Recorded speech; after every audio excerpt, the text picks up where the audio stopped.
Sesión nos habíamos quedado aquí, ¿no? Se está Viendo lo que grabando la eran, llamada. viendo lo que eran los regímenes laborales, y vamos a empezar a ver diferencias entre los diferentes regímenes laborales, porque no es lo mismo que yo sea un asistente administrativo del sector, pero un asistente de recursos humanos del sector público, a que yo sea un asistente de recursos humanos del sector privado, ¿ok? Hay muchas diferencias, e incluso, ¿no? También dentro del propio sector privado, no es lo mismo que yo sea un asistente de empresas que estén bajo el régimen general a que sea de repente un asistente a que de repente pueda ser un asistente de una microempresa, de una pequeña empresa, de construcción civil, de régimen minero. Ok, vamos a encontrar diferencias entre ellos, ¿no? Y para ello es que vamos a ver en este momento, perdón, para ello es que en este momento vamos a ver cómo es que tenemos nosotros que, o mejor dicho, cuáles son las diferencias que vamos a encontrar entre los diferentes regímenes, ¿ok? Y vamos a empezar por nuestro régimen general, ¿ok? Este régimen general es el régimen más conocido, ¿ok? Se le conoce como el régimen general porque dentro del sector privado son es la legislación que más vamos a conocer en la actividad privada. ¿No? Está regulado por el Decreto Legislativo 728, también conocido como, perdón, acá está, también conocido como el régimen, también conocido como la Ley de la Productividad y Competitividad Laboral, o también conocido como la Ley General de Trabajo, ¿ok? Ahora, ¿de qué me habla este régimen general? Este régimen general es muy amplio, ¿ok? Este decreto legislativo 728 es muy extenso, pero nosotros nos vamos a enfocar en lo que nos importa en este momento, ¿no? ¿Y qué es lo que nos importa? Los beneficios laborales que estos ofrecen. Es por ello que vamos a, es por ello que vamos a empezar a hablar sobre primero la jornada laboral. ¿Ok? Para todos los trabajadores que laboran dentro del Decreto Legislativo 728, la jornada laboral que deben de cumplir debe ser de máximo 8 horas semanales y 40, perdón, de 8 horas diarias y 48 horas semanales. ¿Ok? No deben exceder ese tiempo. ¿Ok? Ahora, y si es que en todo caso, por necesidad de la empresa o algo, no llegan a excederlo, pues ya va a corresponder lo que es el pago va a corresponder lo que es el pago de horas extras, ¿no? Que también más adelantito vamos a aprender cómo calcularlas. También nos habla de la remuneración mínima vital, que nos dice que los trabajadores que laboran en el sector privado, ¿no? Bajo el régimen general, tienen derecho a ganar por lo menos el sueldo mínimo, ¿ok? Que no deben ganar menos de ello. ¿Y a cuánto equivale actualmente el sueldo mínimo? El sueldo mínimo está equivaliendo para el día de hoy en Perú a 1.130, ¿no? Que hace poco han elevado el sueldo mínimo, ¿no? Antes era 1.025 y ahora se ha elevado a 1.130, ¿no? También del descanso semanal. Todos los trabajadores que están en el régimen general tienen derecho a un descanso semanal. ¿Ok? Este descanso semanal tiene que ser una vez a la semana, 24 horas corridas. ¿Ok? Es decir, no puedo darte medio día libre, mañana otro mediodía libre y con eso decir, ya está, ya tienes tu descanso semanal. No. ¿Ok? No, sino que lo que tienes que hacer es darle al trabajador un día completo para que éste pueda descansar. ¿Ok? Ahora, este día preferentemente debe ser los días domingos, pero si por la necesidad de servicio va a ser otro día, no hay ningún problema. Este día elige el día de descanso, el empleador decide qué día le va a dar libre al trabajador, ¿no? Pero sí o sí es obligatorio que le proporcione su día de descanso. Ahora también nos habla del descanso vacacional. Una vez que el trabajador ha cumplido un año dentro de la empresa, ya le va a corresponder tomar su descanso vacacional. En el régimen general, ¿a cuánto equivale mi descanso vacacional? Mi descanso vacacional va a equivaler a 30 días calendario. ¿Ok? Es decir, 30 días de lunes a domingo, contando de lunes a domingo son 30 días, ¿no? Al año. ¿no? Que el trabajador va a poder ir a casa, va a poder descansar y la empresa igual le tiene que pagar su remuneración. ¿Ok? ¿Qué más nos menciona por acá? También nos habla del pago de los beneficios sociales que nosotros más adelante les vamos a enseñarles cómo calcular los beneficios sociales, ¿ok? También les vamos a enseñar cómo deben calcular los beneficios sociales. ¿Cuáles son estos? Las CTS, las gratificaciones, ¿no? La liquidación de beneficios. Por ejemplo, la CTS es aproximadamente un sueldo anual, aproximadamente, ¿no? Las gratificaciones sí son una remuneración completa, un sueldo completo en los meses de julio y diciembre, ¿no? Ahí sí los trabajadores en julio y en diciembre, ellos van a recibir una, remuneración una remuneración en julio y una remuneración completa en diciembre, ¿no? Y en el caso de la liquidación de beneficios, es que cuando el trabajador deja de laborar, se le va a otorgar todos los beneficios correspondientes, no sea cual sea la causa por la que dejó de laborar, ya sea porque renunció, porque lo despidieron, ya sea porque terminó su contrato, ¿no? Más allá de la causa por la cual el trabajador deja de laborar, el trabajador va a tener derecho a su, el trabajador va a tener derecho a su, a su liquidación de beneficios sociales, ¿no? Ese es un derecho que el trabajador que solito se va a ganar por el simple hecho solamente de estar laborando dentro de la empresa, ¿no? Y también las contribuciones, que aquí también vamos a ir haciendo un pequeño alto para poder hablar de estas contribuciones. Y es que cuando hablamos de legislación laboral, ¿ok? Cuando hablamos de nuestra legislación laboral, vamos a hablar también acerca de los derechos que tiene el trabajador, ¿no? Y uno de los derechos que tiene el trabajador es de poder realizar aportes para su fondo de pensión, ¿ok? El trabajador tiene derecho a que de su propio sueldo pueda ir realizando aportes a su fondo de pensión. Pero ahora, estos derechos tienen muchas particularidades. ¿Ok? Y una de las particularidades de este derecho, o podríamos decir uno de los principios del derecho laboral, es el principio de la irrenunciabilidad de derechos. Es decir, que los trabajadores no pueden renunciar a sus derechos. Entonces, si yo tengo derecho a poder aportar a un fondo, ¿no? Para mi AFP, para mi ONP. ¿Ok? Si yo tengo ese derecho, pues significa que no puedo renunciar.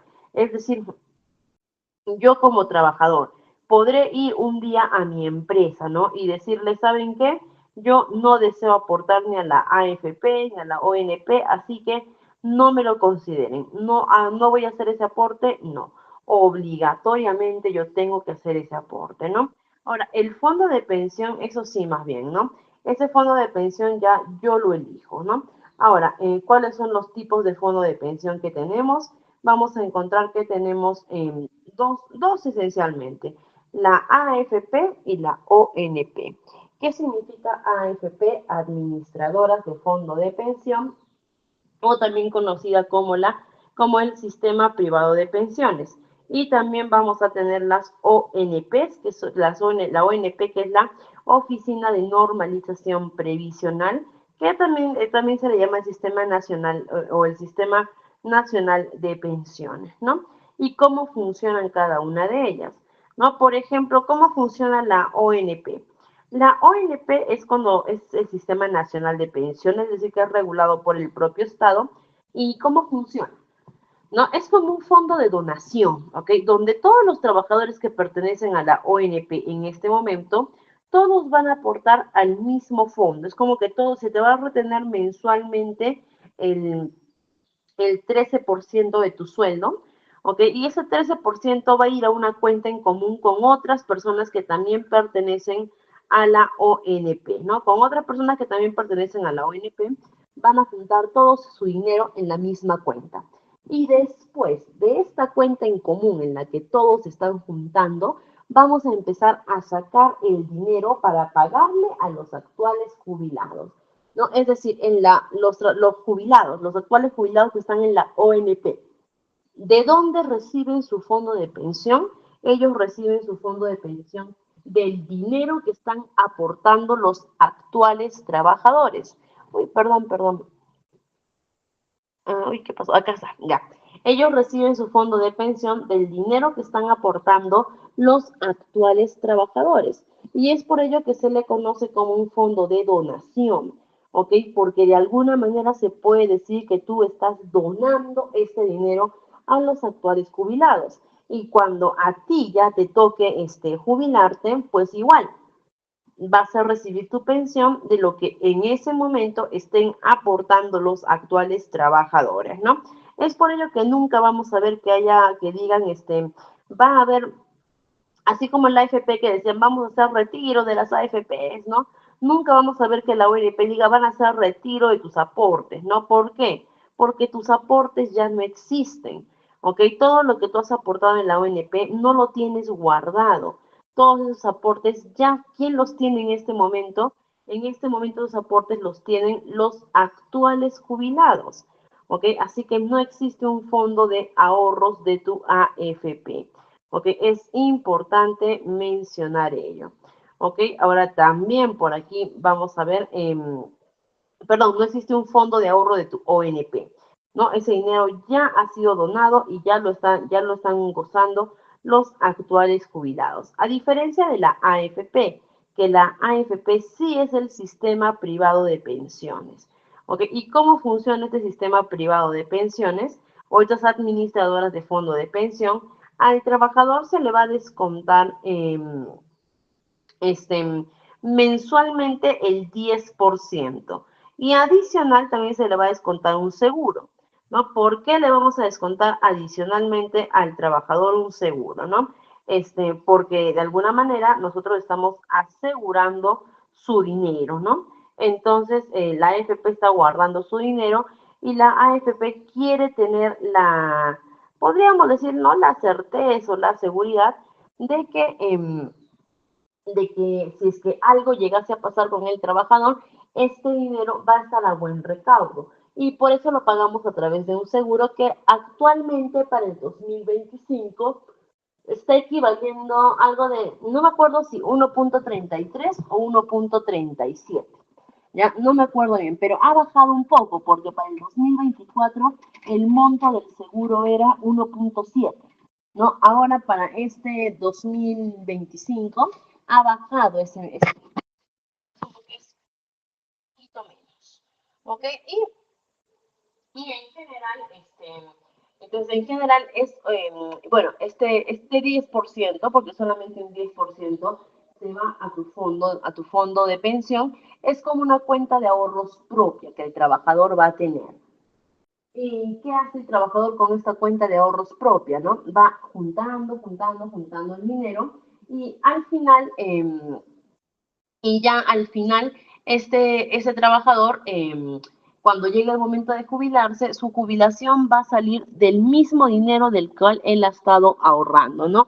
Es decir, de la cantidad de dinero que tú has ahorrado, de esa misma cantidad de dinero, te vamos a establecer cuál va a ser tu fondo de pensión, ¿no? Vamos a establecerte cuál es tu fondo de pensión y de acuerdo a ello vamos a empezar a pagarte.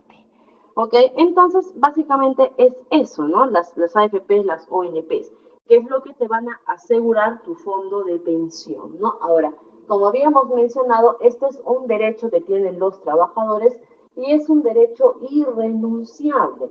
Es decir, no puedes renunciar a este derecho. Muchas veces los trabajadores vienen y nos dicen, yo no deseo aportar a la AFP o a la ONP, ¿no? Se puede hacer eso, es posible que yo pueda agarrar y trabajar sin, o mejor dicho, ¿no? Trabajar sin aportar a la AFP o a la ONP, en realidad no se puede, ¿ok? No se puede, ¿no? A excepción de que ya estás jubilado, es decir, que ya te hayas jubilado, y ahí sí podrías hacerlo, ¿no? En caso de que, uy, perdón, no sé, ahí fue, voy afuera. ¿Ok? Entonces, en caso de que tú ya te hayas jubilado y luego estés trabajando nuevamente en otro lugar, entonces ahí sí podrías hacerlo, ¿no? ¿Por qué? Porque tú ya aportaste tu vida laboral, ya estás recibiendo una pensión y si de repente por ahora has vuelto, ¿no? A trabajar en alguna empresa, entonces ahí sí podríamos hacer la excepción para que tú trabajes ya sin volver a aportar, ¿no? ¿Por qué? Porque no vas a tener otra jubilación, ¿no? No es que vas a volver a juntar en tu FP o en tu ONP para que tengas otra jubilación, no, puedes estar en la planilla de la empresa, todo normal, pero ya se te exonera, ¿no? De hacer ese pago. Ok, ahora vamos a ver, ya estábamos diciendo, AFP son las administradoras de fondo de pensión, ¿no? Y las ONP son las oficinas de normalización previsional, ¿no? Ahora por acá nos dicen, no, pero nadie gana los 130, por los descuentos ganas menos, ¿no? Claro, porque no, es que no son descuentos, ¿no? Ahí también tenemos que cambiar un poquito el enfoque, no son descuentos. ¿Qué es un descuento? Un descuento es cuando yo te quito algo y no lo vuelves a ver, nunca más. ¿Ok? Eso es descuento, ¿no? Es cuando, por ejemplo, supongamos rompiste un material en tu trabajo y te lo van a descontar, ¿no? ¿Qué significa? Que van a quitarte el sueldo y tú ya no lo vuelves a ver. En este caso los denominamos aportes, ¿no? ¿Por qué? Porque ya sea para la AFP o para la ONP, para tu sistema de fondo de pensión, ¿ok? Para cualquiera de los dos, tú estás haciendo aportes porque en determinado momento tú vas a recuperar esta inversión que has hecho. Pero ¿cómo lo vas a recuperar? Lo vas a recuperar a través de tu jubilación, ¿no? Pero vas a recuperar eso. Es muy lejano, ¿no? Es muy lejana la fecha para recuperarla, sí, sí es cierto, pero se va a poder recuperar. Entonces, por eso no le decimos descuentos, perdón, sino aportes. Pero efectivamente, ¿no? Es menos de lo que, si tu sueldo, por ejemplo, es 2.000 soles, supongamos, tú no vas a recibir los 2.000 soles, tú vas a recibir menos de ello. ¿Por qué? Porque de ahí estamos haciendo tu contribución a tu AFP o tu ONP. Y por eso decíamos que este derecho era irrenunciable, porque muchos trabajadores venían y nos decían, yo quiero trabajar, pero no quiero este aporte, no quiero realizar este aporte. No es posible realizar estos aportes. No siempre va a ser necesario poder siempre va a ser necesario tener que realizar estos aportes. Ahora también, por aquí vamos a ver, seguimos, ¿no? Ahora, así como también hay aportes que hace el empleador, que es a través de su AFP, su ONP, también vamos a ver aportes que hace el empleador. Es decir, aportes que el empleador realiza adicional al sueldo del trabajador. ¿Y cuáles son estos aportes? Por ejemplo, uno de estos va a ser es salud, ¿ok? Mejor dicho, el seguro regular, ¿no? ¿Qué es el seguro regular? Todos los empleadores tienen la obligación de poder brindar un seguro de salud a sus trabajadores, un seguro que pueda cubrir atenciones básicas a sus trabajadores. ¿Ok? Ahora, en este caso nosotros tenemos las opciones como, acá vemos, ¿no? Tenemos opciones como salud, por ejemplo, ¿no? Que es el seguro estatal, ¿ok? Que te ofrece una cobertura total, ¿ok? El salud te ofrece una cobertura total, es decir, que el trabajador que está afiliado a salud no va a pagar nada más por su atención, ¿ok? De hecho, el trabajador no va a pagar a salud absolutamente nada por su atención.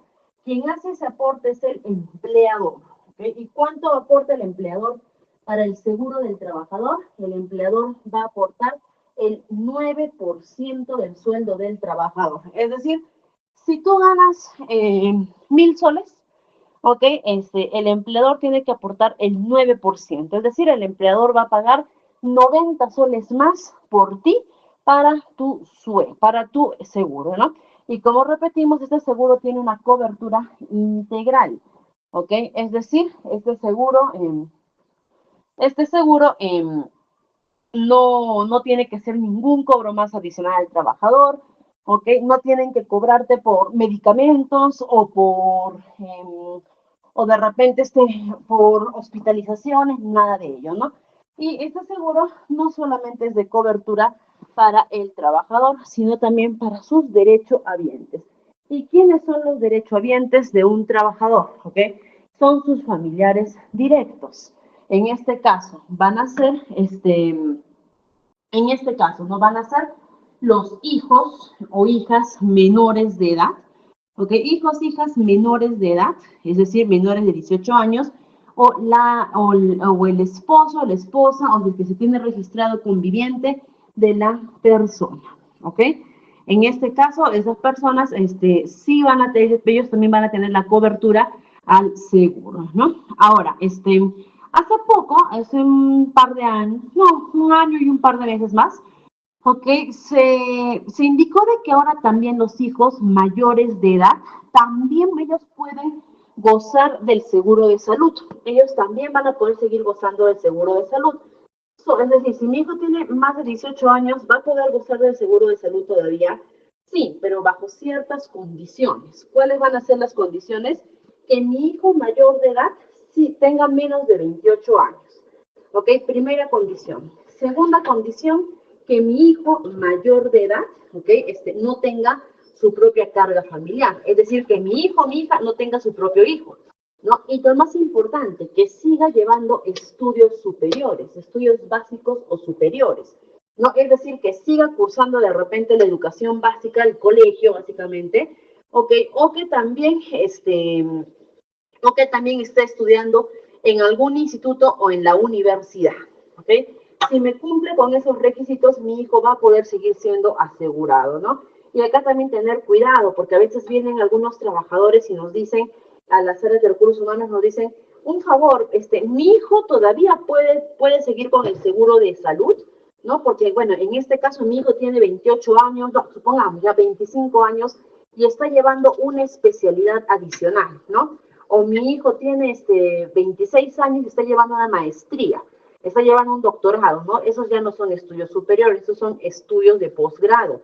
Estudios superiores son los estudios básicos de la universidad, del instituto, ¿ok? Entonces, si es que mi hijo, mi hija mayor de edad sigue llevando este tipo de estudios, pues va a poder seguir gozando de salud, ¿ok? Repetimos, de salud no lo pagas tú, de salud lo paga el empleador, ¿ok?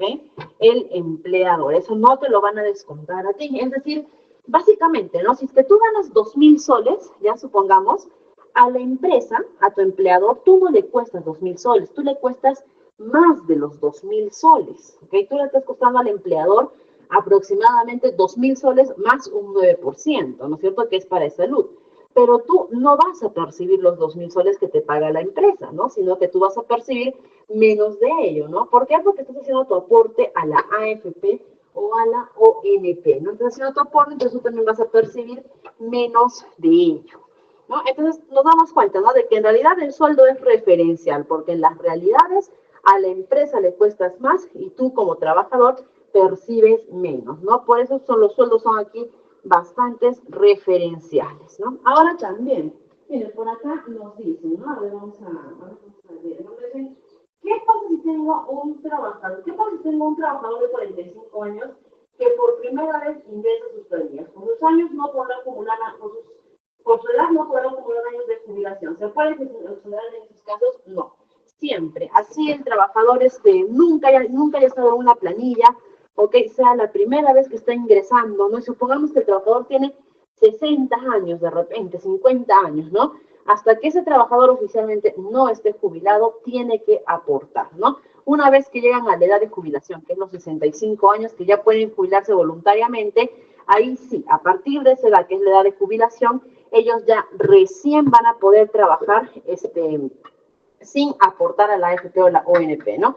Pero por 45 años, sí o sí tiene que ir, sí o sí, si va a ir en la planilla, sí o sí va a tener que aportar, ¿no? Es por eso que tenemos también dentro del derecho laboral tenemos el principio de la irrenunciabilidad de derechos, como les mencionaba un inicio, ¿no? De que los trabajadores no pueden renunciar a sus derechos, ¿no? Porque hay muchos trabajadores que quieren renunciar a ese derecho AFPs, de las ONPs, más allá de discutir si son buenas, si son malas, si sirven, no sirven, más allá de eso, hablemos de lo que es la normativa, ¿no? Y la normativa no nos lo permite. Ahora, seguimos hablando un poquito más del seguro de salud, ¿no? Para muchos trabajadores el salud les conviene bastante, ¿no? Pero para otros trabajadores en general, prefieren, o mejor dicho, no tienen la confianza de trabajo con el salud, ¿no? Dicen, no, que salud de repente demora mucho con las citas, ¿no? Que la atención no es tan buena, que no te tratan tan bien, ¿ok? Que puede ser verdad, ¿no? Entonces muchos trabajadores agarran y dicen, yo prefiero optar por otra opción, sí o sí tiene que ser de salud o hay otras opciones. Tienes otras opciones. ¿Cuáles son estas opciones? Son las EPS, ¿ok? ¿Qué son las EPS? Las entidades prestadoras de salud, que es el mismo seguro que va a llevar el trabajador, pero solamente que esta vez lo va a llevar de manera particular. Es decir, a través de una de estas aseguradoras, ¿no? Estas clínicas o aseguradoras que te ofrecen, ¿no? Sus paquetes de seguro, todo ello, mediante ellas, ¿no? No significa que el empleador va a aportar más o menos. El empleador sigue aportando el 9% adicional de tu sueldo. Esto al empleador no le afecta en nada, ¿okay? Pero las clínicas particulares, por lo general, no te van a cobrar un monto económico por este seguro, ¿no? Pero, ¿qué pasa también? ¿No? Supongamos que ya tenemos una clínica, un seguro, ya una aseguradora que te dice, yo te voy a cobrar mensualmente 250 soles, ¿ya? Para poder cubrir tu seguro. De estos 250 soles, ¿cómo se trabajan, no? Primero, el empleador va a aportar, el empleador va a seguir adicionando a tu sueldo un 9%. Este 9% va a ser de salud. Pero ese 9% el empleador ahora tiene que dividirlo en dos. Un 6.75% va a seguir yendo para el salud. Y apenas un 2.25% de tu sueldo se va a ir para la EPS. Lógicamente, un 2.25% no va a cubrir lo que te pide una EPS. Así que tú de tu sueldo vas a tener que completar para poder cubrir a la EPS, ¿no? ¿Cuáles son los beneficios de las EPS? Es que tienes atención más rápida, atención en las redes, depende mucho del paquete que te ofrezcan, ¿no? Atención en red de clínicas, ¿no? Pero por ahí podríamos decirnos, pero ¿por qué si a pesar que yo voy a tener una EPS, es decir, que yo me voy a una clínica particular a hacerme atender, por qué en salud se sigue llevando el 6.75% de mi sueldo, ¿no? Porque el salud no te puede desamparar como trabajador, ¿ok? El salud no te va a desamparar como trabajador. ¿Y qué es lo que va a hacer el salud, no? Si tú estás en una EPS, ¿ya? Y si tú presentaras alguna enfermedad grave, ¿ok? Enfermedad que sea de naturaleza grave, cáncer, diabetes, insuficiencia renal, enfermedades no diagnosticadas, pero que sean graves, ¿ok? O si requieres una operación de emergencia, por ejemplo, el apéndice, ¿no? De pronto te sentiste mal, estás mal del apéndice y hay que operar. La vesícula puede ser una fractura o algo, pero que se tiene que operar, un infarto, y tiene que colocarte un stent, por ejemplo, ¿no? Entonces, cualquier operación que tú tengas, puedes ir a el salud y el salud te va a cubrir totalmente gratis todos esos gastos. Para enfermedades ambulatorias, no. O sea, si tú vas a salud, perteneces a una EPS y vas a salud a decir, me duele el estómago, quiero que me den algo para el estómago, el salud te va a atender, pero te va a cobrar como si fuese una clínica particular. ¿Okay? ¿Por qué? Porque tú no perteneces a salud, tú perteneces a una EPS, ¿ok? Tú estás en una EPS adicional, entonces no perteneces a ellos. Te va a atender, pero te va a cobrar. Pero si tú vas por una enfermedad grave, ¿ok? O por una operación de emergencia, o te vas por áreas de emergencia de salud, el salud sabe que está reteniendo una buena cantidad de tu sueldo y te va a dar todo ese servicio completamente gratis, ¿no? Como cualquiera de sus asegurados. Entonces ya en realidad o es la EPS o es el salud. Eso ya depende del trabajador, ¿no? En realidad es cuestión de que el trabajador pueda analizar la realidad de los trabajadores totalmente diferentes unos de otros. Entonces ya es cuestión que el trabajador deba revisarlo, ¿no? Pero acá me dicen, la AFP reconoce el tiempo del aportado en menor tiempo, cuando en el caso del señor de 45 años no. La la AFP no te va a reconocer por tiempo de aportación. La ONP sí, ¿no? La ONP si es que tú aportas 10 años, ya te aseguraste un determinado monto de pensión. 15 años, otro monto. 20 años, otro monto. La AFP no. La AFP no le importa si es que tú has aportado 5 años, 1 año, 10 años, 20 años, ¿no? A la AFP lo que más le importa es cuánto has juntado. ¿Ok? Entre más hayas juntado en tu cuenta, no importa el tiempo, entre más hayas juntado en tu AFP, más va a ser tu fondo de pensión. Entre menos hayas juntado, menos va a ser tu fondo de pensión. ¿Ok? Entonces, la AFP no toma tanto en cuenta ello, ¿no? En cambio, la ONP sí. Y por último, tenemos el seguro, vamos a hablar del SCTR, ¿no? ¿Qué es el SCTR? Es el seguro complementario de trabajo de riesgo. Este seguro no es obligatorio, porque este seguro todavía no es obligatorio para determinados sectores, ¿no? Por ejemplo, ¿no? Vamos a ponerles un ejemplo. Estamos hablando del seguro social, ¿no es cierto? Que nos tiene que cubrir todo, no es una cobertura general. Pero hay dos casos de atención que este seguro de salud, por ejemplo, no nos va a cubrir. ¿Cuáles van a ser esos dos casos? Accidentes de tránsito y accidentes laborales. Es decir, supongamos que estás de repente en la calle, pasa un carro y te atropella un carro. ¿Ok? Oye, vamos a poner ya, quedémonos con eso. Estás en la calle, te atropelló un carro y el carro se dio a la fuga. Entonces, ¿tú qué vas a hacer? No, tú vas a decir, tengo que ir al hospital, ¿ya? Y te vas al hospital y el hospital más cercano justo es de salud, ¿no? Ya, tú vas a llegar, el hospital va a estar en la obligación de atenderte, ¿no? Porque legalmente están en la obligación de atenderte, están en la obligación de poder atenderte hasta que estés estable, ¿no? De estabilizarte. Después de ello, ¿qué es lo que va a pasar con el salud? ¿No? Los médicos te van a preguntar, ¿no? ¿Qué pasó? Y tú vas a decir, un carro me atropelló, ¿no? Ya está, te atienden, todo ello, ya está. Ahora, después de ello, ¿qué es lo que va a pasar, no? Lo que va a pasar va a ser que una vez que ya te atienden, te han estabilizado todo, va a venir el salud y te va a decir, aquí te traigo tu cuentita, ¿no? Y tú vas a decir, ¿cuentita de qué? ¿No? Tu cuentita, pues, ¿no? De lo que te hemos atendido, ese es el costo. Y tú ahí vas a decir, ¿no? Pero ¿por qué me van a cobrar si yo soy asegurado, ¿no? Si yo he trabajado, yo soy asegurado de salud, ¿por qué me van a cobrar, ¿no? Si mi empleador está pagando. Te van a decir porque nosotros no cubrimos gastos de accidentes, nosotros no cubrimos atención de accidentes de tránsito. ¿Quién debería de cubrir esos accidentes de tránsito? Es el SOAT, ¿no? El seguro de los vehículos, ¿no? Entonces, el SOAT es quien tiene que asumir esos gastos, no es salud. ¿No? Igual sirve el seguro complementario de trabajo de riesgo. Su funcionamiento es muy parecido a un SOAT vehicular. ¿Ok? ¿Por qué? Porque este seguro es en caso de personas que trabajen en un riesgo inminente dentro de la empresa, ¿no? Si, por ejemplo, tú trabajas en altura, ¿no? De repente estás trepado todo el día ahí en armazones, no lo sé, estás corriendo un riesgo. Si eres personal de seguridad de una empresa, estás corriendo riesgo.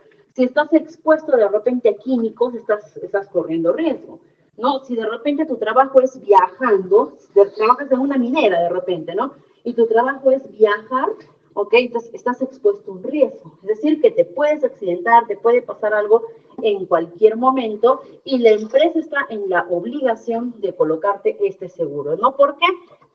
Porque si tú sufres un accidente laboral, va a pasar lo mismo, ¿no? Te van a querer llevar al hospital más cercano y este hospital después va a pasar la cuenta, la factura de los gastos que están haciendo para poder atenderte. Así sea de salud, así seas asegurado de salud.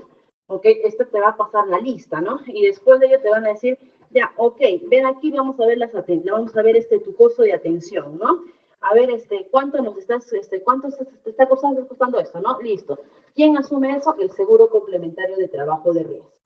¿Okay? Este seguro no es obligatorio para todos los trabajadores, ¿no? Más que todo es para los trabajadores que están en riesgo constante en su trabajo. Pero si, por ejemplo, el asistente de recursos humanos, por ejemplo, su puesto de trabajo no es un puesto de trabajo de riesgo, no es que el asistente esté en constante riesgo, ¿no? También depende del lugar donde trabaje, ¿no? Pero no es que el puesto sea de constante riesgo, ¿ya? Entonces, por ejemplo, al asistente no le vamos a colocar, normalmente no le colocamos el seguro complementario de trabajo de riesgo, ¿ok? Pero ¿qué pasa si un día mi asistente de recursos humanos se accidenta dentro de la empresa, ¿ok? Por cualquier motivo. Estaba el piso mojado, se resbaló, se cayó de las gradas, no lo sé, por cualquier motivo, ¿ok? Al no tener este seguro complementario de trabajo de riesgo, ¿quién tiene que asumir todas las atenciones médicas que ese trabajador requiera? Es la empresa, ¿no? Entonces, por eso se le recomienda a la empresa que pueda asegurar a todos sus trabajadores, ¿no? Pero en realidad el costo del seguro varía mucho, dependiendo también de la remuneración, del tipo de trabajo, todo ello, varía mucho. Entonces, no se le exige a la empresa porque ya sería sobrecargarle un costo más al empleador, pero sí se recomienda, ¿no? Ahora, y por último, vamos a tener, vamos a ver por aquí, ¿no? Nos dice, ya, pues, ¿qué es el seguro? ¿Qué es el SCTR? Muy bien, muchas gracias también por aclararlo, estimada, es el seguro complementario de trabajo de riesgo, ¿no? Incluso algunos trabajadores, lo confunden y le dicen seguro contra todo riesgo, ¿ok? Seguro contra todo riesgo, no, es seguro complementario de trabajo de riesgo, ¿no? Pero más o menos por ahí va, ¿no? Y por último, un último seguro que también es obligatorio para las empresas, ¿no? Todos los trabajadores que están bajo este régimen general, ¿ok? Este que sí es obligatorio, que es el seguro de vida ley, ¿ok? ¿Qué es este seguro de vida ley?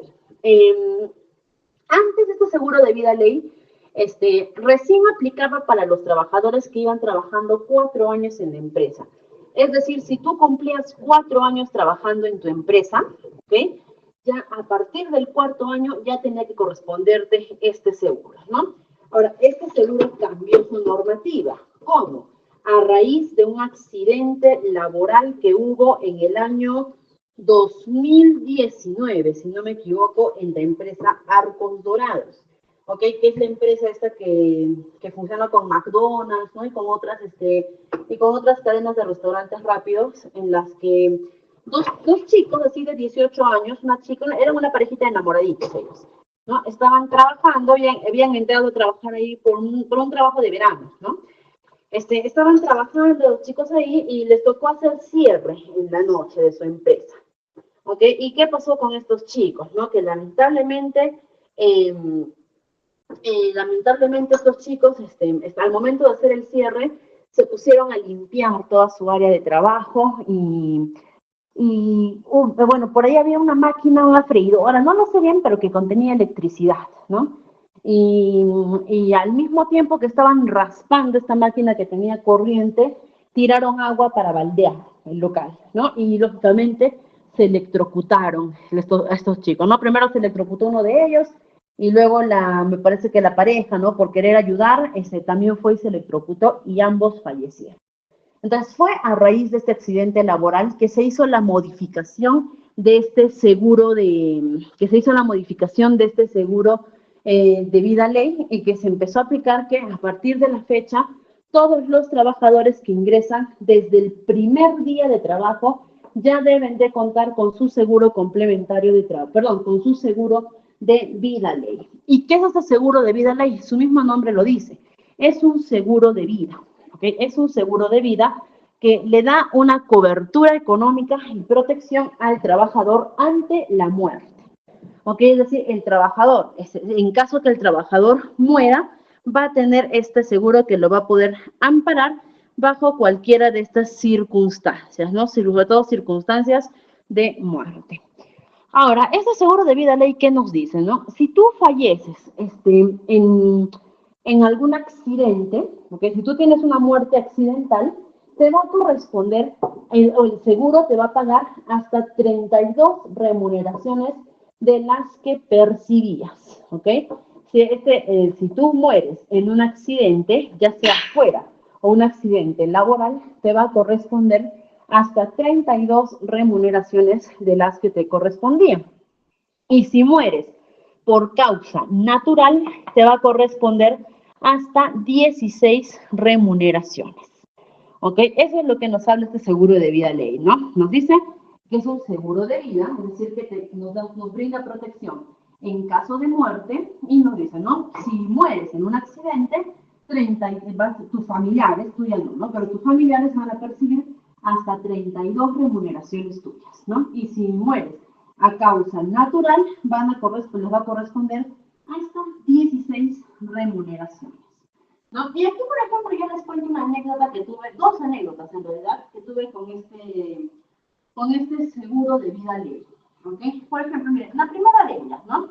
La primera de ellas que había un trabajador, me acuerdo clarito de que era del área de contabilidad, y que ese trabajador estaba subiendo y bajando gradas. No sabía qué estaba haciendo, pero estaba haciendo que subía y bajaba, y de pronto se escucha un golpe fuerte, ¿no? Un golpe fuerte, todos salimos a ver qué ha pasado, el trabajador estaba en el piso, estaba totalmente noqueado, se había caído de las gradas, ¿no? Y el trabajador en ese intento, ¿no?, de querer reanimarlo, no reaccionó el trabajador y falleció ahí mismo, en la empresa, ¿no? Falleció en la empresa. Ya, en ese momento ya se activaron los protocolos, no se cortó la atención, se cortó el trabajo, todos nos retiramos, tenía que venir la fiscalía para hacer el levantamiento del cuerpo, ¿no? Todo como es de rutina, todo como es de costumbre. Ya está, ¿no? Y después, tras algún tiempo que falleció el trabajador, se procedió con lo que era su liquidación de beneficios, todo eso. ¿Ya? Y después de algún tiempo, vinieron los familiares, llamaron los familiares a reclamar, ¿no? A decirnos, ¿por qué solamente nos han dado 16 remuneraciones si él ha fallecido por caerse de la grada, ¿no?, que es un accidente laboral, ¿no? En ese momento también le aclaramos a la familia, les dijimos que nosotros no somos los que, o la empresa, ¿no?, en este caso, no es la que le da al trabajador la compensación en caso de muerte, sino que eso es la aseguradora, porque la empresa paga a un seguro para ella, ¿no? Entonces se les explicó a la familia, ¿no? Se les dijo, ok, en la empresa nosotros no somos los encargados de ello, no, eso lo hace otra área, ¿no? Y agarraron y nos dijeron, ya, pero ¿por qué solamente 16 remuneraciones? Ok, y efectivamente también nos llamó la atención, ¿no? Porque dijimos, ¿por qué se ha muerto por caerse de las gradas de la empresa, ¿no? Entonces, eso es un accidente. Ha debido ser 32 remuneraciones. Entonces, por una cuestión de favor, porque ella tampoco no corresponde al área de recursos humanos, pero por una cuestión de favor, le dijimos, ya, vamos a averiguar qué ha pasado, ¿ya? Nos contactamos con la broker del seguro, y ella agarra, y la broker, por medio de un documentito, nos responde, y en su respuesta lo que nos manda es el resultado de la necropsia de ley de este trabajador, ¿no? Y lo que había pasado con el trabajador es que él había fallecido a causa de un infarto, ¿ok? Es decir, que a él le había dado un infarto al miocardio, y esa había sido la causa de lo que él había fallecido, ¿ok? Uy, me dicen que no se escucha bien. A ver, por acá, ahora sí, espero que se pueda escuchar mejor. ¿Ok? Me dicen de que él había fallecido a causa de un infarto al miocardio, ¿no? Es decir, que su muerte había sido por el infarto, y este infarto es lo que había ocasionado su caída, ¿no? Y esa fue la causa de muerte. Entonces, el infarto es una muerte natural, ¿no es cierto? Entonces, por eso que ya no le correspondía el pago de las 32 remuneraciones, porque él sufrió una muerte natural. ¿Ok? Entonces ya, eso se le envió a la familia quedó claro, todo ok, ¿no? Esa fue una de las experiencias. Y otra experiencia que fue más triste todavía, ¿no? Eso fue ya por época del COVID, eso fue por el año 2020, fines de 2020 más o menos, ¿ok? Donde era un poco frío en esas épocas, porque en realidad era común recibir, en las áreas de recursos humanos siempre nos tienen que mandar, ¿no? En el caso de que un trabajador renuncie, se vaya de la empresa o algo, siempre se comunican en las áreas, ¿no? Y en este caso, cuando fallecían los trabajadores, también nos tenían que comunicar para darles de baja la planilla. Entonces, y en realidad era constantemente la comunicación de de trabajadores que fallecían, ¿no? O de también familiares, ¿no? Porque también tenemos que dar de baja los derechohabientes cuando fallecen. Entonces era constantemente el aviso, no les miento, no era nada raro que nos dijeran, ha fallecido en la época del COVID, ¿no? Y nos mandaron el anuncio de fallecimiento de una trabajadora que no lo conocíamos en realidad, ¿no? Pero era muy jovencita, tenía pues 22 años, 23 años, ¿no? Y lo que dijimos, bueno, seguramente fue COVID, ¿no? Ya está.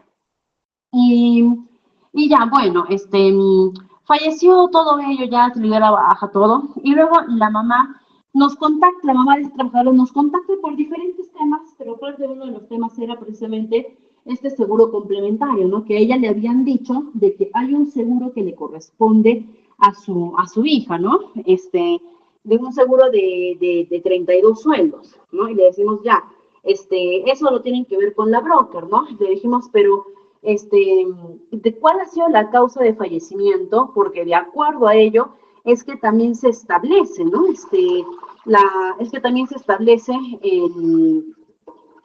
la cantidad de compensación que va a recibir, ¿no? Y en ese momento, lo primero que nos dice, la mamá es que ha fallecido porque se cayó de la ducha, lo acuerdo que nos dijo, ¿no? Y le dijimos, ya, eso seguramente lo van a analizar el broker, ¿no?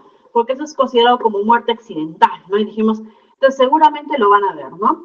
Que le correspondería 32 remuneraciones, ¿no? Y luego la mamá agarró y dijo, sí, pero, o sea, mi hija, pero en realidad lo de mi hija lo que ha pasado es que ha sido una complicación por COVID, ¿no? Dijimos, o sea, se cayó de la ducha, ¿no? Sí, la internamos y le dio COVID y se le complicó.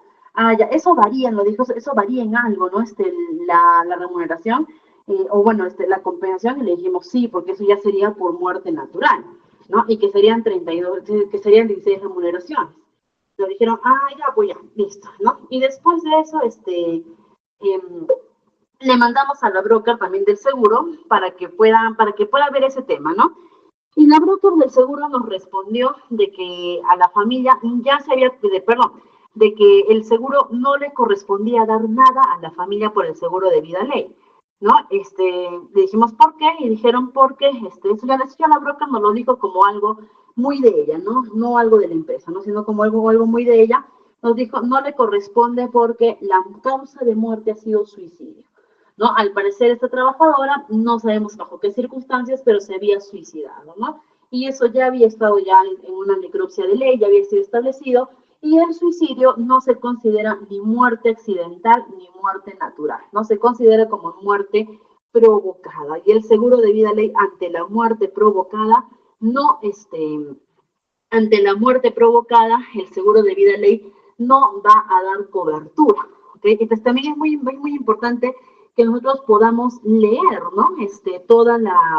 Todas las condiciones de cobertura, ¿no? Por ejemplo, también, eso no me pasó a mí, esto le pasó a una colega, ¿no? No sé si sea verdad, ¿ya? Tampoco tendría por qué engañarme la colega, ¿no? Pero también me comentó de que ella también tuvo una situación en su trabajo de uno de sus trabajadores que falleció en un accidente automovilístico, ¿ok? En una moto, porque un accidente automovilístico, él manejaba una moto, y que el seguro de vida ley tampoco le quiso dar ningún tipo de cobertura al trabajador, ¿no? ¿Por qué? Porque dijeron que el trabajador había estado manejando su moto bajo el efecto de sustancias, ¿no? Es decir, que se había drogado, ¿no? Entonces, y el seguro lo tomó eso como muerte provocada también. Después, por eso que el seguro tampoco dio cobertura. Entonces, también es muy interesante que nos podamos informar acerca de las diferentes coberturas que podemos encontrar en nuestro seguro de vida ley, ¿ok? Es muy interesante ver eso, ¿no? Y recuerda que este seguro de vida ley es obligatorio para las empresas. No es un seguro muy caro, la verdad, ¿eh? No les voy a decir que es un seguro, es mucho menos que salud, ¿no? Creo que depende porque es un seguro grupal que se paga, ¿no? Entonces, puede estar de repente entre los 20, 25 soles, más o menos, un poco menos de repente por ahí, ¿no? Pero en conclusión, estos son los tipos de seguros que nosotros tenemos para nuestros trabajadores. Entonces, nos damos cuenta de que para el empleador, para recursos humanos, a nosotros nos cuesta más el trabajador, ¿no? Y que el trabajador en realidad no va a percibir la remuneración que se ofrece porque va a tener que hacer de sus aportes de ley. ¿Ok? Entonces nos vamos dando cuenta de ello por este lado, ¿no? Y todo esto pertenece, todo eso te corresponde cuando eres un trabajador, cuando eres un trabajador del régimen general, ¿ok? Ahora vamos a ver otro tipo de régimen laboral. ¿Cuál es el régimen laboral? Ok, el régimen laboral es la micro y la pequeña empresa. Ok, que no es lo mismo trabajar para una micro ni para una pequeña empresa, que trabajar en empresas del régimen general. Va a haber una variación considerable. ¿Okay? ¿Cuáles van a ser? Primero, vamos a definir qué es una microempresa. En este caso aquí se me pasó, me olvidé actualizar esta parte de la información. ¿Ok? Una microempresa se va a considerar aquellas que, tienen menos de, aquellas que anualmente tienen ganancias hasta un máximo de 150 UITs. Actualmente para el 2025, actualmente, ¿no? Para el 2025, las UITs están en este momento en 5.350 soles, ¿ok? Actualmente están en ese monto, ¿no? Y las pequeñas empresas van a ser consideradas aquellas que tengan ventas anuales superiores a las 150 UITs, pero que no excedan las 1.700 UITs.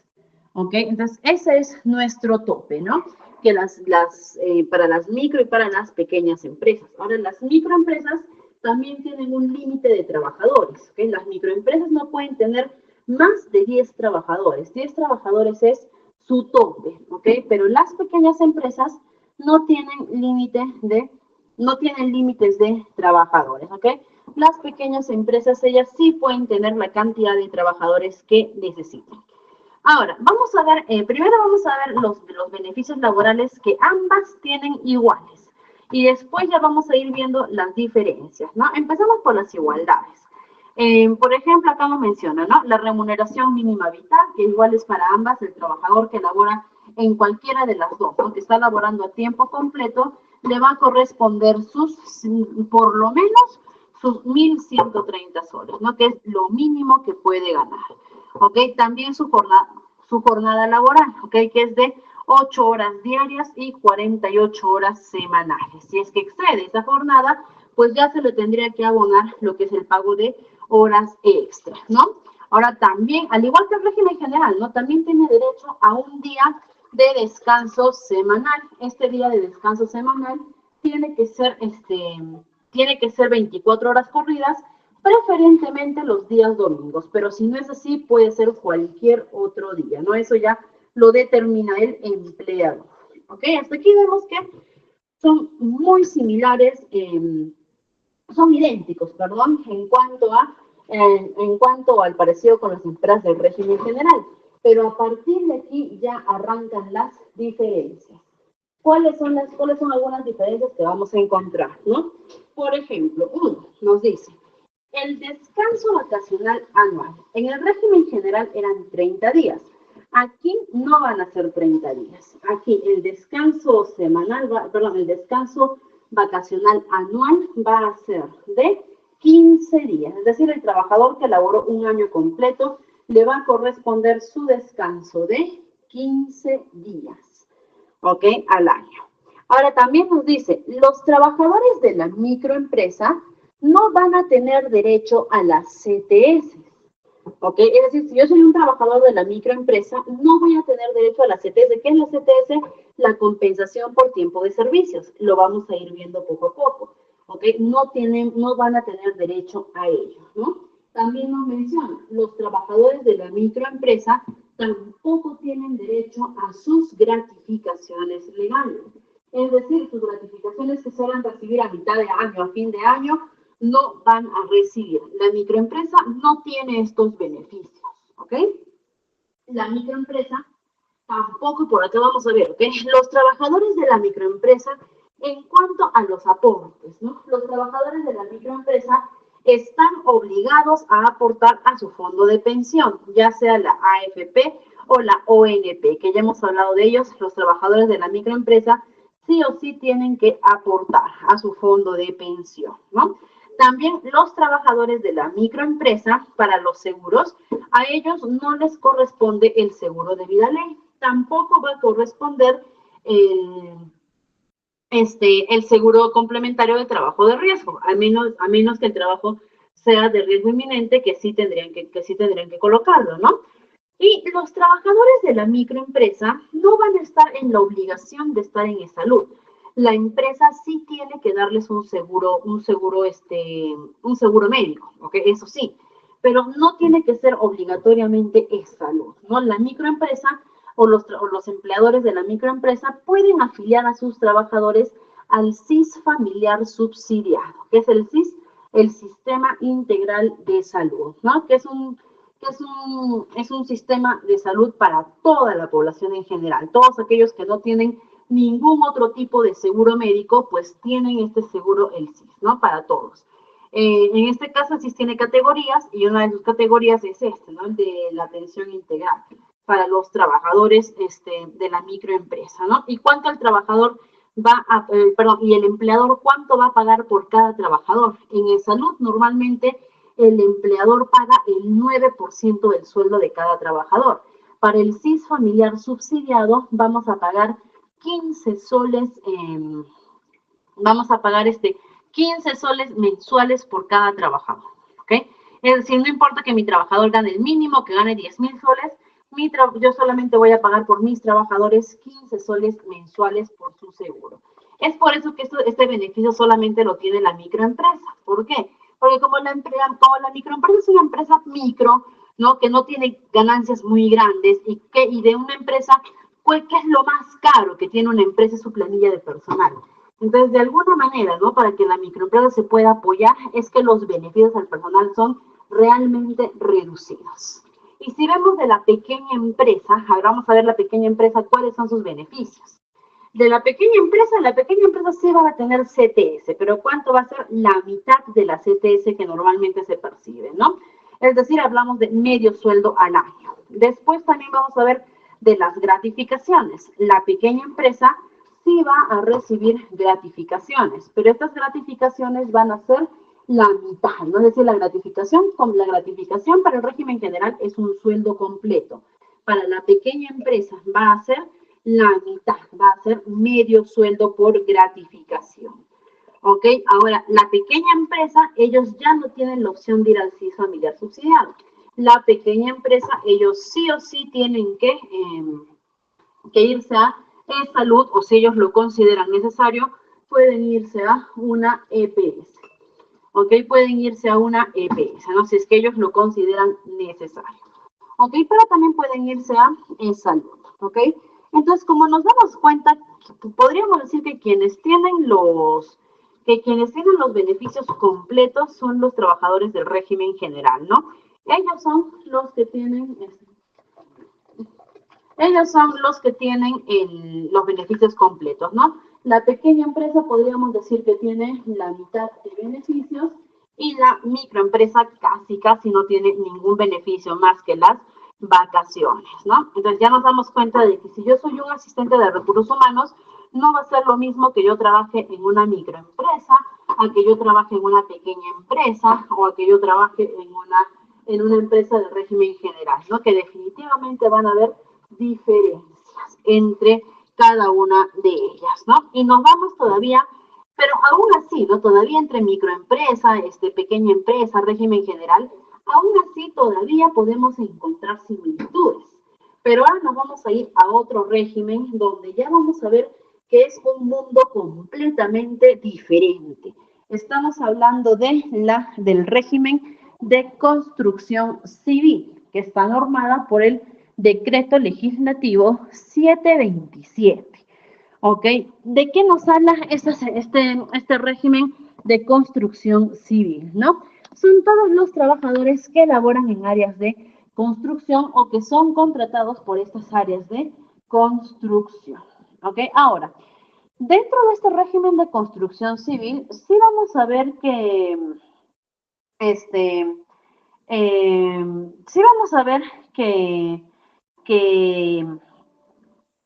vamos a ver que este régimen en realidad va a ser un mundo totalmente diferente, ¿no? Por ejemplo, este régimen está dividido en 3 categorías, en los operarios, los ayudantes y los peones, ¿no? ¿Quiénes son los operarios? Los operarios son todos aquellos que tienen, los operarios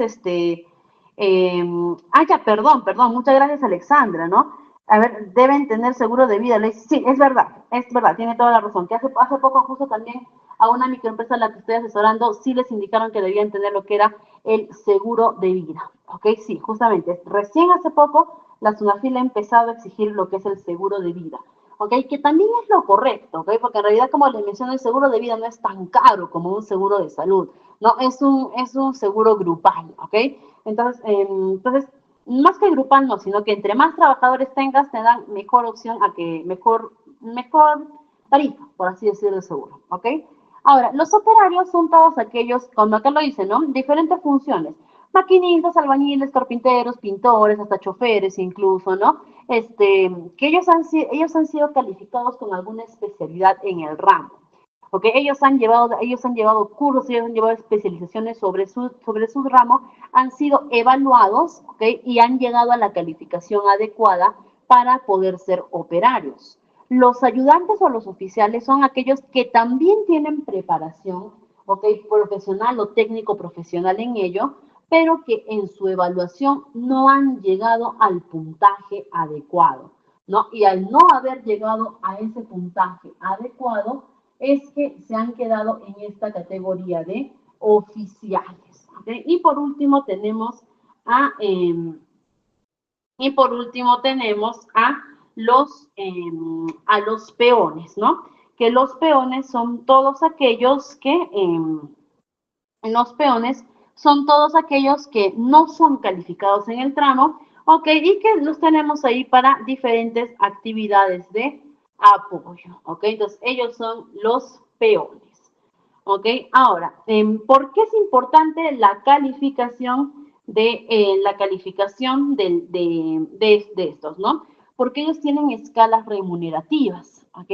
Y las escalas remunerativas se dan de acuerdo a su categoría. En este caso, ¿no? Por ejemplo, los operarios, ¿ok? Los operarios ganan 86.80 soles como jornal diario. Es decir, ellos ganan eso a diario. ¿Ok? Ahora también tenemos los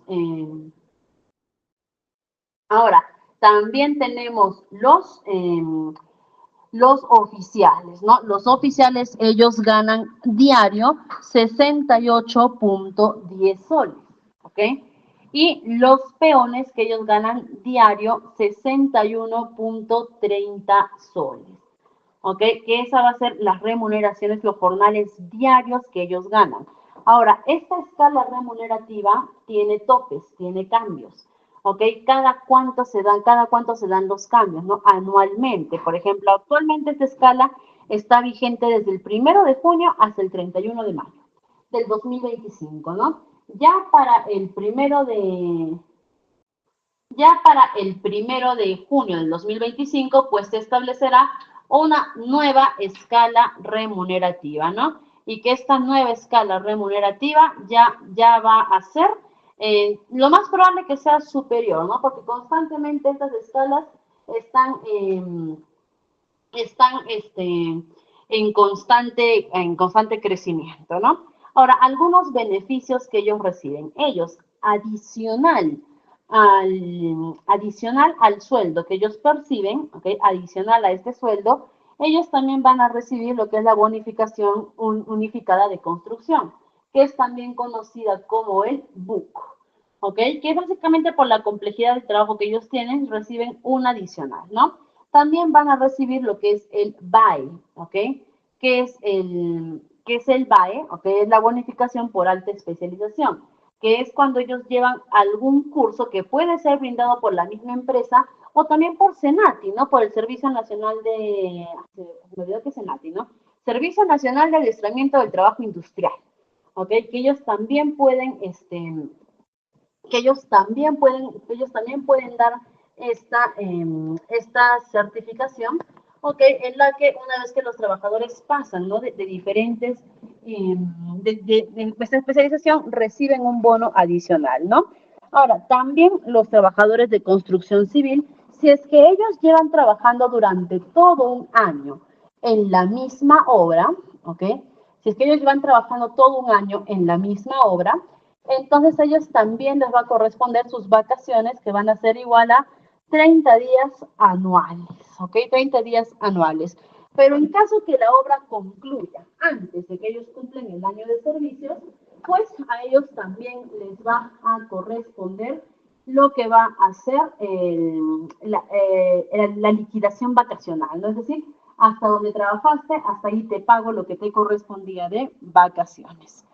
El descanso semanal obligatorio. En el régimen de construcción civil, al igual que el régimen general, es obligatorio que ellos, en el régimen de construcción civil es obligatorio, ¿ok?, que ellos tengan un descanso semanal obligatorio.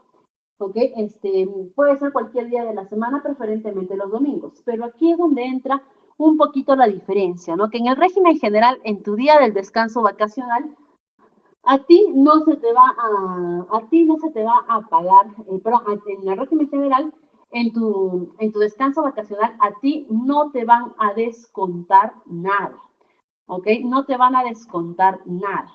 Pero en el caso acá de construcción civil, el día que tú no vas a trabajar, que por ley tienes que descansar, ese día no te lo pagan. Es decir, estas remuneraciones que estamos viendo aquí, ¿no? Del operario, del oficial, del peón, de todos ellos, les va a corresponder de manera 6 veces a la semana, ¿no? Es decir, solamente les vamos a pagar a ellos 6 veces a la semana. ¿Ok? Y también vamos a ver por acá, y el día 7 que tienen que descansar no se les paga, ¿ok? Igual también los días feriados, ¿no? Los trabajadores de construcción civil tienen el derecho de descansar los días feriados, ¿no? De no ir a trabajar.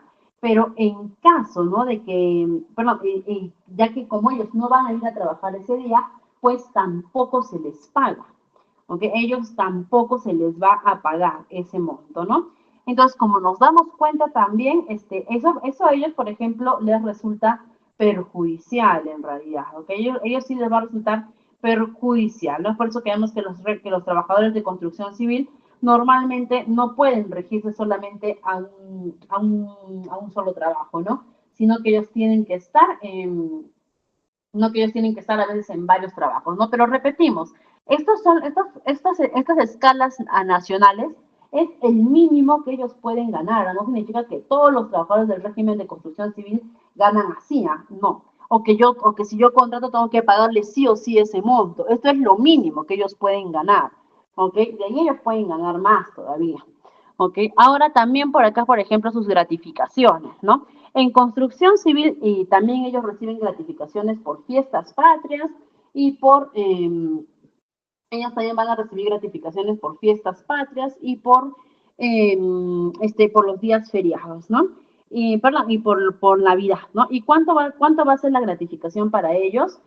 En ellos no se va a regir tanto su gratificación en la cantidad de sueldos, no, sino que ellos se va a regir en sus jornales básicos o en sus jornales diarios, que va a equivaler a 40 jornales diarios, dependiendo en el tramo en el que se encuentre.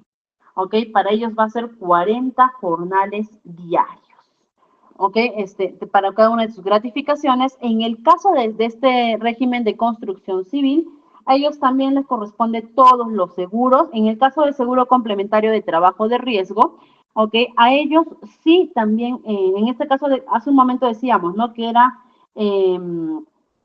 hace un momento decíamos que era, para algunas empresas que era opcional, no más que opcional, que era dependiendo del trabajo, ¿no? Dependiendo del riesgo.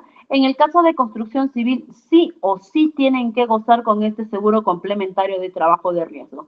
Sin este seguro complementario no pueden trabajar, ¿ok? Entonces, en el caso de ellos, este sí es obligatorio, ¿no? Y también su seguro de vida ley, definitivamente ellos también, porque están muy expuestos por su trabajo, ¿no? Y bueno, y eso en realidad estamos tocando de manera muy superficial cada uno de estos regímenes laborales, ¿ah? Porque en realidad son muchísimo más profundos, ¿no? Y por ejemplo, vamos a tocar ya por último lo que va a ser el régimen minero, ¿no? Que el régimen minero en realidad es idéntico al régimen general, ¿ok? Solamente que aquí varían un poco lo que son las condiciones laborales. Por ejemplo, ¿en qué sentido condiciones laborales? En que en el régimen minero no suele regirse por las 8 horas diarias y las 48 horas semanales, ¿no? Sino que ellos trabajan con jornadas atípicas de trabajo o jornadas acumulativas de horas. Por ejemplo, vemos que las personas que trabajan en minería suelen trabajar 9 días por 6, ¿no? Trabajan 9 días y descansan 6 días, ¿no? Trabajan 20 días y descansan 10 días. Trabajan 14 días y descansan 7 días. No vemos que normalmente ellos suelen trabajar así. ¿No es por qué? Porque trabajan más días de corrido, a veces también más horas sin exceder las 12 horas diarias. ¿Ok? Pero ellos trabajan de esta manera, ¿no? Trabajan más días sin exceder más horas y por lo tanto también sus descansos se acumulan para que los puedan cobrar de largo, ¿no? Para que los puedan cobrar de corrido.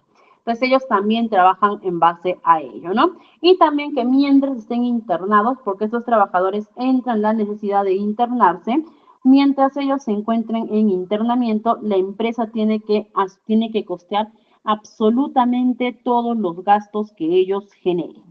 ¿Ok? ¿En qué sentido? ¿No? Gastos como alimentación, vivienda, ¿ok? Servicios básicos, EPPs, uniformes, todo ello la empresa tiene que asumir al 100%. De ahí, en cuanto a beneficios y en cuanto a obligaciones, es idéntico al régimen general, solamente que los del régimen minero, ellos también están en la obligación de contar con el seguro complementario de trabajo de riesgo. ¿Ok? Ellos también, perdón, claro, con el seguro complementario de trabajo de riesgo, ellos también van a estar en la obligación de contar con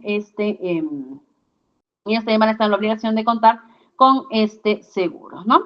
Entonces, hasta aquí nos damos cuenta de que definitivamente recursos humanos no vamos a poder encerrarnos a que solamente existe un tipo de administración de recursos humanos, ¿no? Existen muchísimos tipos. Si es en el sector, por ejemplo, en el sector público es totalmente diferente a lo que hemos hablado ahora, ¿no? Por ejemplo, en el sector público no existen lo que son horas extras, en el sector público no existen lo que son las gratificaciones, las CTS, ¿no? Eso no existe en el sector público. En el sector público se trabajan de otra manera, ¿no? Entonces, y en el sector privado también hemos visto que es totalmente diferente trabajar, ¿no? Por ejemplo, si nos vamos a las Fuerzas Armadas, por ejemplo, la Policía Nacional, ellos, por ejemplo, no aportan ni a la AFP ni a la ONP. Ellos tienen su propio sistema de fondo de pensión. ¿Ok? Que cuando ellos llegan a jubilarse, ellos tienen su propio sistema, sus propios modos, sus propias cantidades, ¿no? Entonces, la legislación laboral es muy grande, pero también tenemos el problema de que es muy ambigua, ¿ok? Y también va a ser muy difícil poder decir que ya dominamos toda la legislación laboral en general, ¿no? Va a ser muy difícil porque en realidad es bastante grande, ¿no?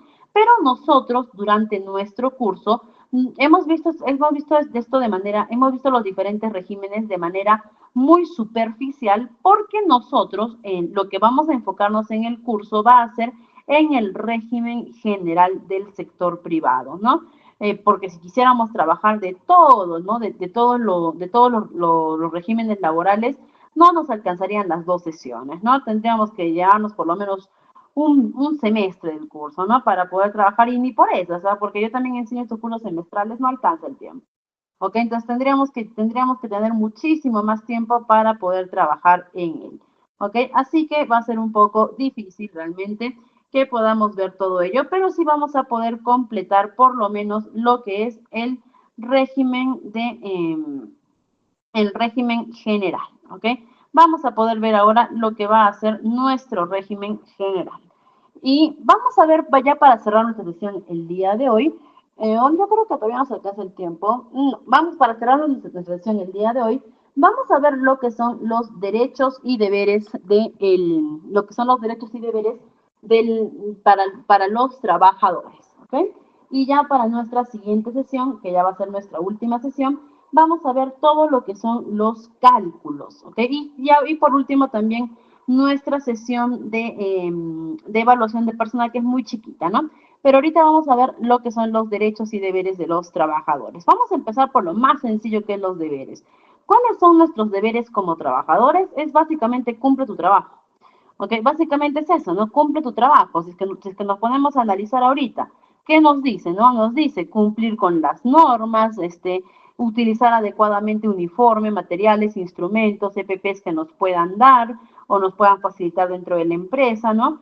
Participar en las reuniones paritarias que podamos tener, ¿no? También, por ejemplo, comunicar al empleador y al delegado de seguridad cualquier circunstancia, situación que podría ponernos en riesgo, ¿ok? O que podría ponernos en riesgo tanto a nosotros como a nuestros compañeros o la empresa, y también responder e informar con veracidad a las instancias públicas que nos requieran información, ¿no? Es decir, básicamente, ¿qué es lo que te están pidiendo aquí? Que cumplas tu trabajo, nada más, ¿no? Eso es lo básico que te piden, ¿no? Y ahora sí vamos a ver cuáles son nuestros derechos, ¿no? Los deberes es, básicamente, cumple con tu trabajo, ¿no? ¿Y cuáles son nuestros derechos? Vamos a empezar a hablar por uno de nuestros derechos, que son la remuneración mínima vital, ¿no? Que ya hemos dicho que la remuneración mínima vital para un trabajador que labora a tiempo completo es lo mínimo que éste puede percibir, ¿no? También para otro trabajador, pues para otro derecho que tenemos son las gratificaciones, ¿ok? Todos tenemos derecho al goce de nuestras gratificaciones. Por ejemplo, también las vacaciones remuneradas anuales. Ya estamos hablando del régimen general que equivalen a 30 días, ¿ok? Que equivalen a 30 días. También vamos a ver lo que es por aquí, la CTS, que también vamos a aprender a calcular en nuestra siguiente sesión. La licencia de maternidad pre y postnatal, ¿ok? También es muy importante esto para la trabajadora gestante. La trabajadora gestante tiene derecho a una licencia por maternidad. ¿A cuánto equivale esta licencia por maternidad? Va a equivaler a, esta licencia por maternidad va a equivaler a 48 días prenatal y 48 días postnatal, ¿ok? Que nos va a sumar en total 198 días, 49 días, ¿ok? Que nos va a sumar en total 198 días, ¿ok? Y estos 198 días, la trabajadora puede tomarlos de manera acumulativa, es decir, que puede acumular todos estos días y al final salir de golpe, ¿no? Que es más de 3 meses. Ahora, ¿por qué he hecho 198 días? He hecho 98 días, ¿ok? No 198. ¿Ok? Ahora, también es importante mencionar, ¿no? Este descanso de pre y postnatal o esta licencia por maternidad, la trabajadora se va a descansar, pero ella sigue gozando de su sueldo. Pero no es la empresa quien va a pagar su sueldo, ¿no? Quien asume el sueldo de esa trabajadora es Salud. Directamente es Salud, es quien va a asumir la remuneración de esta trabajadora. Ahora, no significa que yo como trabajadora me voy a ir a cobrar mi sueldo a Salud, ¿no? No, sino que la empresa me va a pagar a mí normal mi sueldo, ¿no? Pero después de Salud ya les va a devolver a ellos lo de mi sueldo, ¿no? No significa que yo como trabajadora me voy a ir a hacer mis papeles de salud para que me paguen, no. ¿Ok? La empresa normal te tiene que seguir pagando tu sueldo, va a salir del dinero de la empresa tu sueldo, pero ya después de ello, la Salud le va a reponer a la empresa, ¿no? Y también vamos a tener el descanso por paternidad, ¿ok? Cuando tú eres un trabajador y te conviertes en papá, ¿cuánto va a ser tu descanso por paternidad? Hasta el año pasado, hasta enero del 2024, el descanso por paternidad era de 10 días, ¿ok? El descanso por paternidad eran 10 días. Ahora, estos 10 días los paga la empresa, ¿ok? La empresa es quien asume el descanso por paternidad del trabajador. Pero también 10 días se consideraba que era muy poco, ¿no? Y es por eso que también ya se decide en enero del año pasado, que ya se va a cumplir ahora un año de este cambio, es que se cambia esta normativa y ahora el descanso por paternidad es de 15 días. Pero de alguna manera, para no afectar tanto a la empresa por estos 15 días, ¿cómo es que se trabaja ahora, no? La empresa sigue asumiendo 10 días del descanso de paternidad, como siempre lo hizo. Este descanso de paternidad es exclusivo, eso no puede entrar a cuenta de vacaciones, no. ¿Ok? La empresa sigue pagando esos 10 días de paternidad y los otros 5 días los paga Salud. ¿ok? Es decir, el salud viene a completar a la empresa. ¿Para qué? Para que no sea tan afecto al trabajador, ¿no? Perdón, tan afecto a la empresa.